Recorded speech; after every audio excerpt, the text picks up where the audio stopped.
नाही सर बरोबर आहे.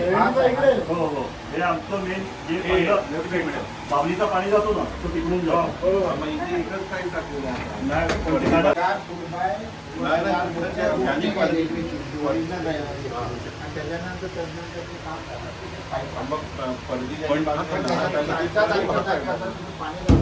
सर तो पाईप पण खाली टाकलाय.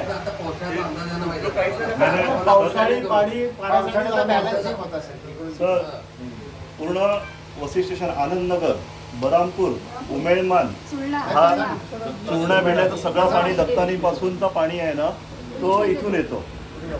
एक हा जो आपला नाला आहे इथून आलेला ब्रिजच्या खाली तो नाला आणि ईस्टला जो सोपारा खाडीला मिळतो तो नाला.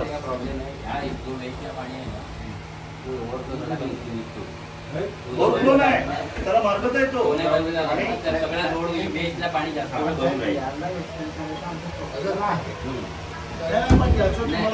लांबीकरण वाढावं लागेल. सेक्शन मोठा करावं लागेल.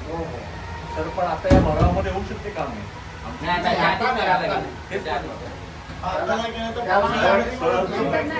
मग पावसाळ्यात ओपनिंग ठेवा, पूर्ण ओपन ठेवा.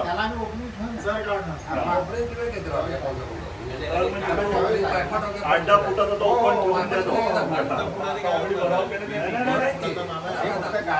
हा जो आहे ना इथला सर जर तुम्ही आपल्याला सगळे ओपन ठेवायला लागतील तर तुम्ही एक दीड महिना करू शकत नाही.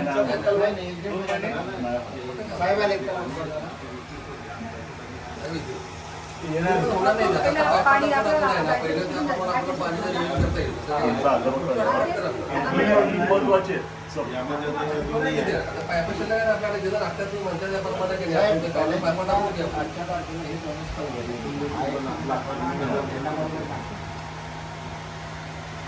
प्रपोज ट्रेन वगैरे दुसरं काहीच नाही काहीतरी घ्यायला पाहिजे होतं. यार्ड होणार, सगळं होणार, हा जो माती भराव होणार तुमचं पाणी जाणार कुठून?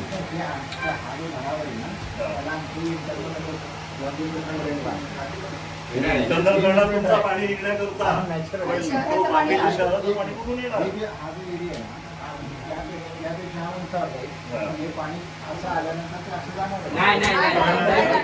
काय विषय माहिती का इथे आहे ना, इथे पूर्ण आमची झोपडपट्टी इथे पूर्ण क्लोज झालेली आहे ना. इथे पुढे या कॉर्नर आपली सातच गावाही पडेल इकडे मध्ये घ्यावं लागणार का? इकडे नाला आहे.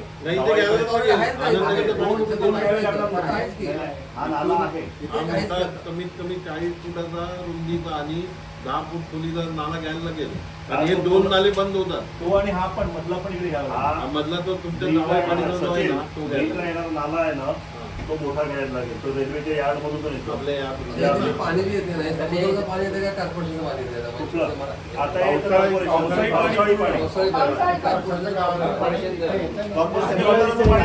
वर्षानुवर्षे पश्चिम हा जो पाणी येतो ना हा म्हणजे माणिकपूरचा खालचा जो आहे पार्वती क्रॉस पासून तो पाणी येतो सगळं इथून येतो. पाणी सगळा ओव्हरफ्लो होऊन इथून येतो. आता तिथे जो नाला मारलेला आहे दोन जे पाईप टाकलेले आहेत ना ते तुमचे याला कनेक्टिंग आहेत, पण हा पण तुम्ही बंद केला मग तो पाणी इथे सगळं साचून राहील आणि याचा परिणाम यांच्या जावई पाड्यावरती होईल.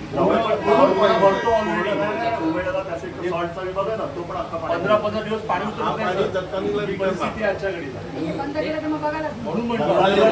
रिटर्न मारला तर तो सिटी चुरडा सगळं